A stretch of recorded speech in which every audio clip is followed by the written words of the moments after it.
I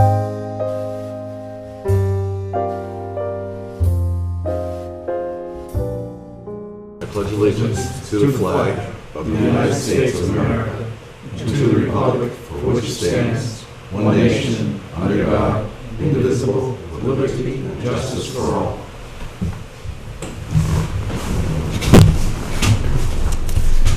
Our first order of business is to approve minutes from previous meetings, starting with the work session of May 12, 2014.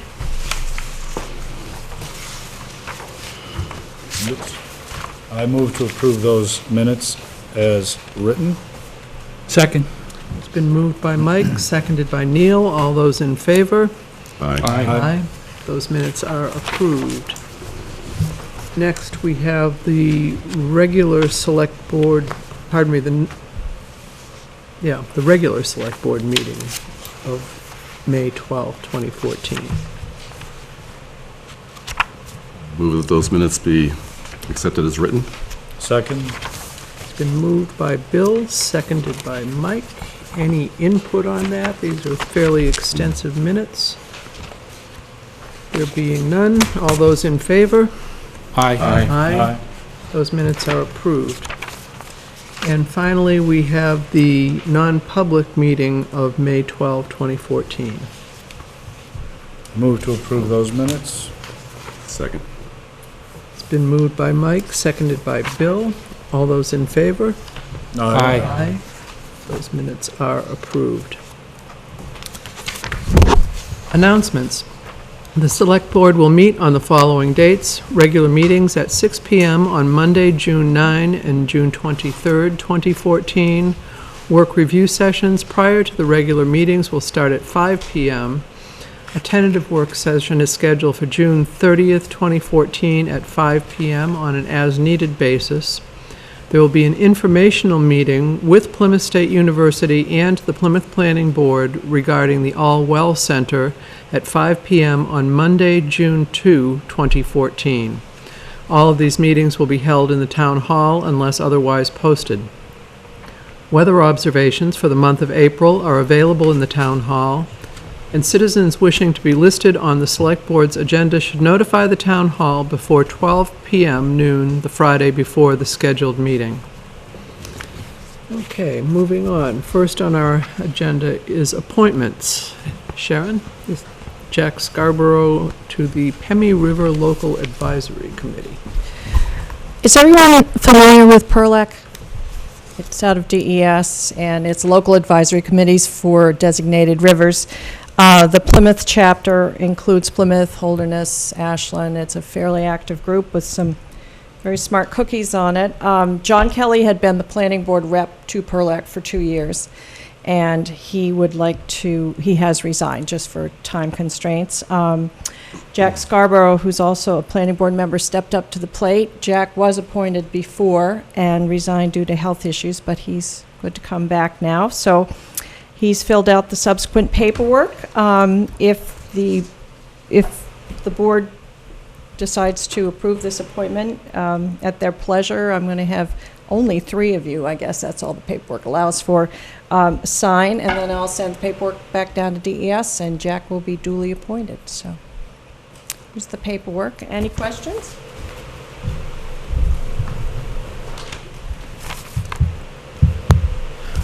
I make a motion to approve Jack Scarborough as the, well, I guess is the planning board rep, and what is the planning board rep? Member of the Pemmy River Local Advisory Committee. I don't think I probably said that right. You got it exactly I certainly right. stumbled. I second what you said, Mike. You got it exactly right. All right, it's been moved by Mike, seconded by Armand. All those in favor? Aye. That appointment is approved. I think the forum's just kind of general for 3-person select boards rather than 5, so I hope no one feels slighted.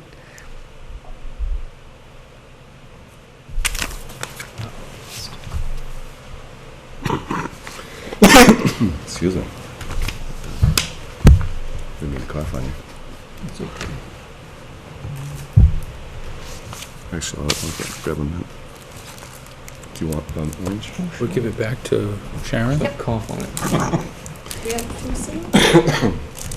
Great, thank you very much. Thank you, Sharon. Thank you, You bet. Sharon. Okay. Next on the agenda, under correspondence, we have 2 letters. The first from Senator Kelly Ayotte. Both letters were in response to the letters that the Select Board sent to a number of state and federal officials concerning our resolution or our vote on the warrant at town meeting last March. Senator Ayotte's letter addressed to me: Dear Select Person Scarborough, thank you for forwarding me a copy of the Town of Plymouth's resolution calling on Congress to propose a constitutional amendment declaring that the rights and protections afforded to citizens by the Constitution of the United States apply only to natural persons, and that the federal and state legislatures shall have the authority to regulate and limit, but not ban, all expenditures from any source supporting or opposing the election of any candidate for federal or state office or for any initiative or referendum. As you may know, there were numerous proposals in the 112th Congress to amend the Constitution to explicitly prohibit corporations from making political contributions. In the 113th Congress, on January 22, 2013, Representatives James McGovern, Democrat from Massachusetts, introduced House Resolution 21, which would amend the Constitution to stipulate that the words people, person, or citizen do not include corporations, limited liability companies, or other corporate entities. In Citizens United versus the Federal Election Commission, the U.S. Supreme Court held that corporate funding of independent political broadcasts in candidate elections cannot be limited under the First Amendment. The court held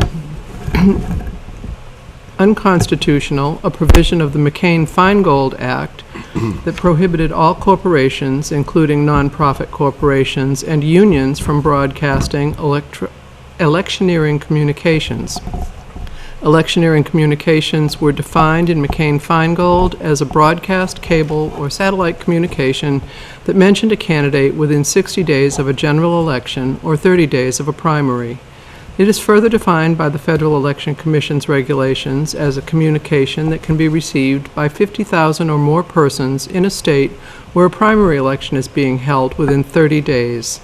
The court upheld requirements that sponsors provide disclaimer and disclosure information in their advertisements.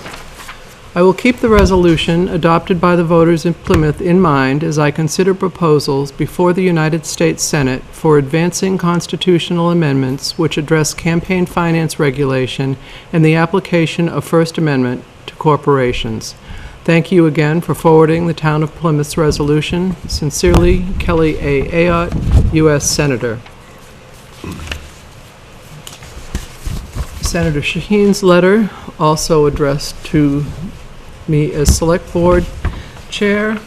Dear Ms. Scarborough, thank you for contacting my office about campaign finance reform. I appreciate hearing the results of Plymouth's recent vote and share your concerns about this issue.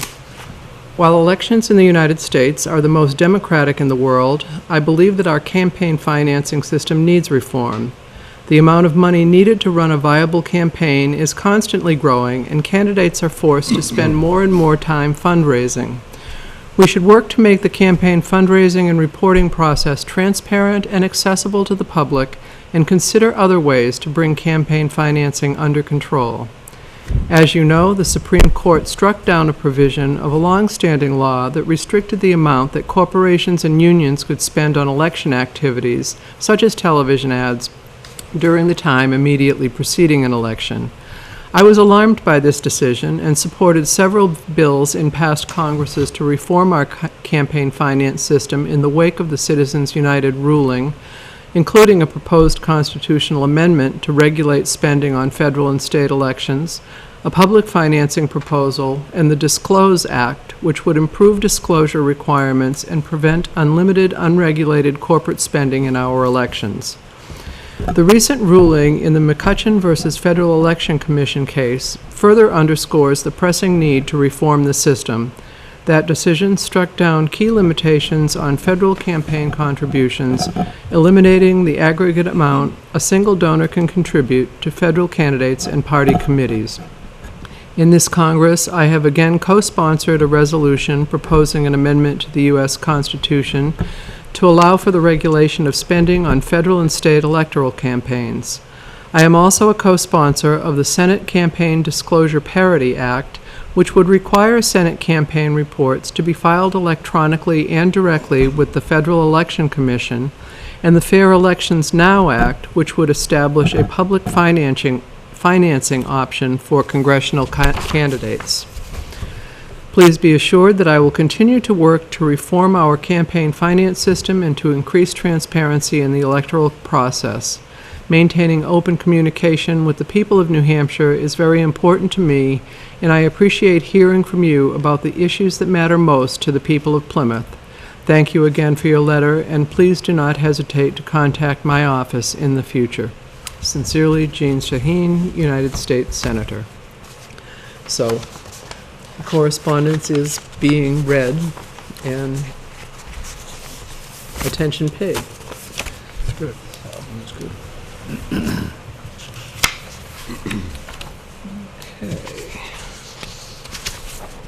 Moving on in our agenda. Next on the agenda, we have committee reports.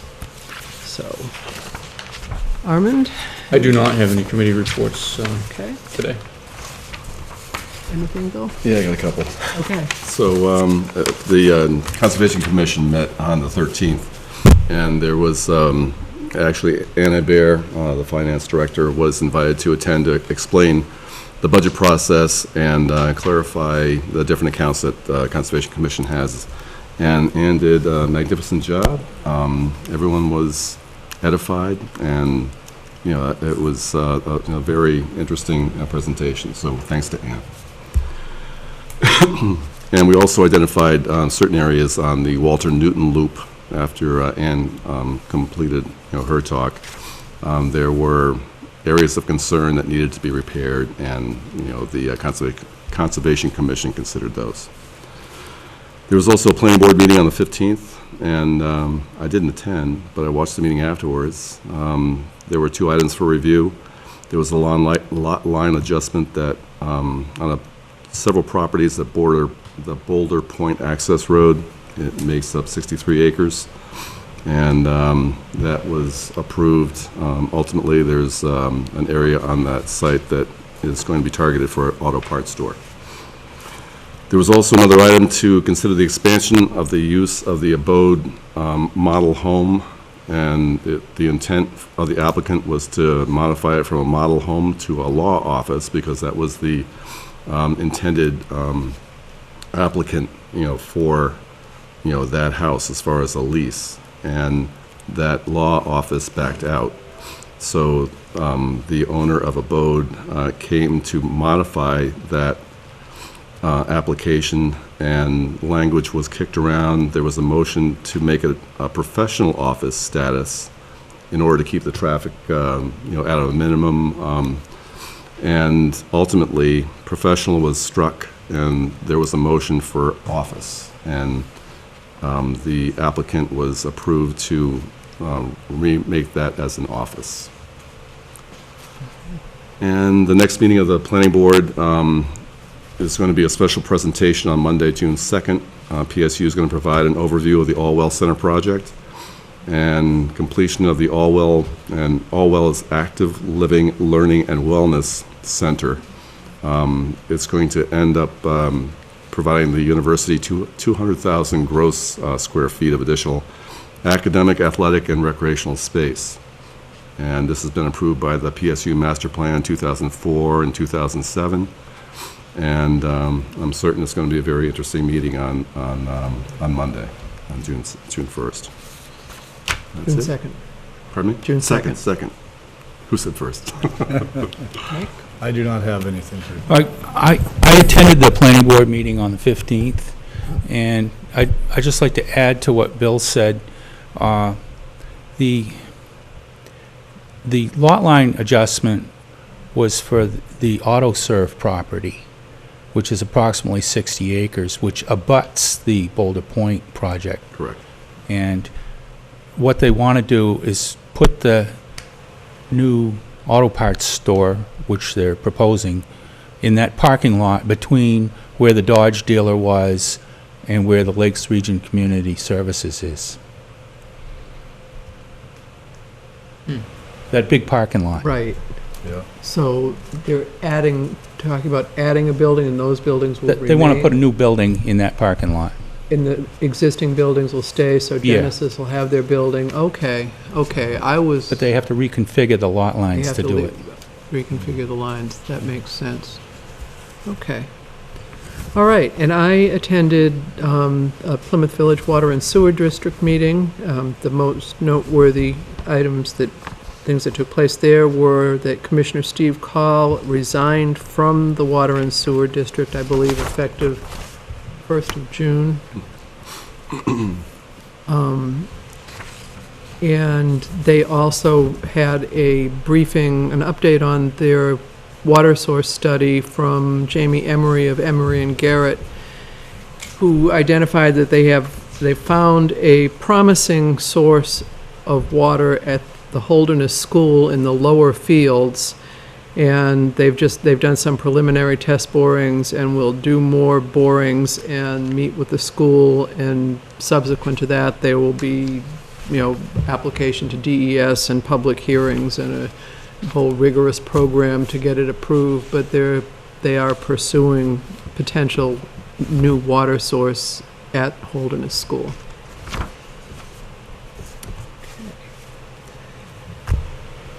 New business, discuss and vote on the annual septage agreement.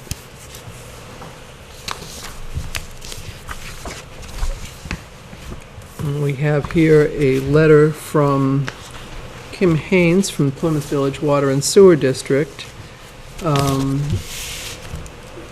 to the Select Board. Dear Board members, effective July 1, 2004, the annual fee for the intermunicipal septage agreements was increased to $150 per year in order to be in compliance with RSA 485A:5-B. The district is offering an agreement for a 5-year agreement term. The annual fee for the 5-year term is $100 per year and is payable on an annual basis. In the first year, the fee is due with the signed agreement. Subsequent years will be billed in the month of June. RSA 485A:5-B is quoted, municipal responsibility. Each municipality shall either provide or assure access to a Department of Environmental Services approved septage facility for its residents for a minimum 5-year period. Enclosed are the annual and 5-year septage agreements, each in duplicate. Please review, sign, and return one set of agreements to this office. I will return one for your files after the Board of Commissioners has signed them. If you have any questions, please call Kim Haynes, Accounts Receivable Office Assistant. So that sounds pretty straightforward. We've got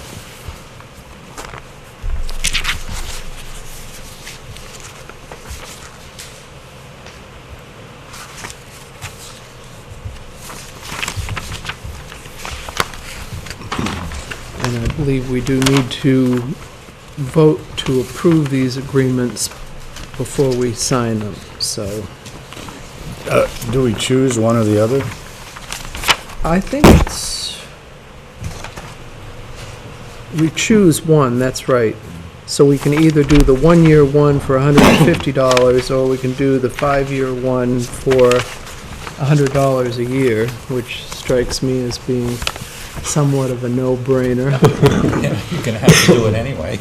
Yeah, I mean, we can't not have the sewage. Let's pay less.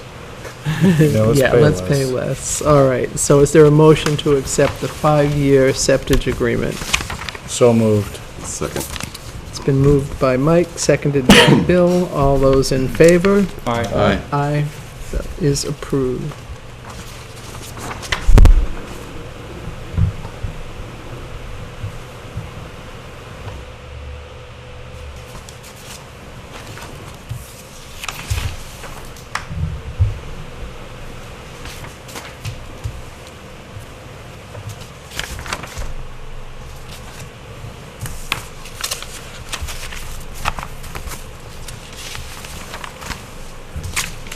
Did you want a third signed copy too for our files, Kate? Okay. Oops, sorry.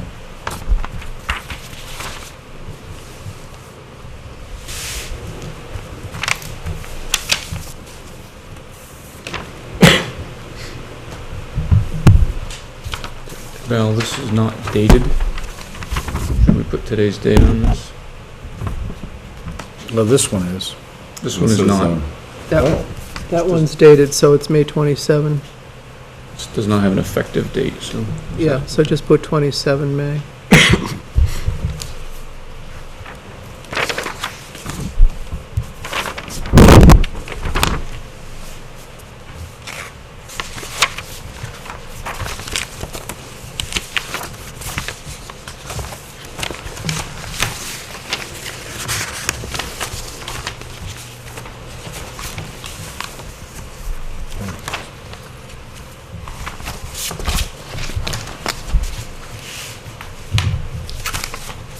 Okay, and we have no public present here tonight,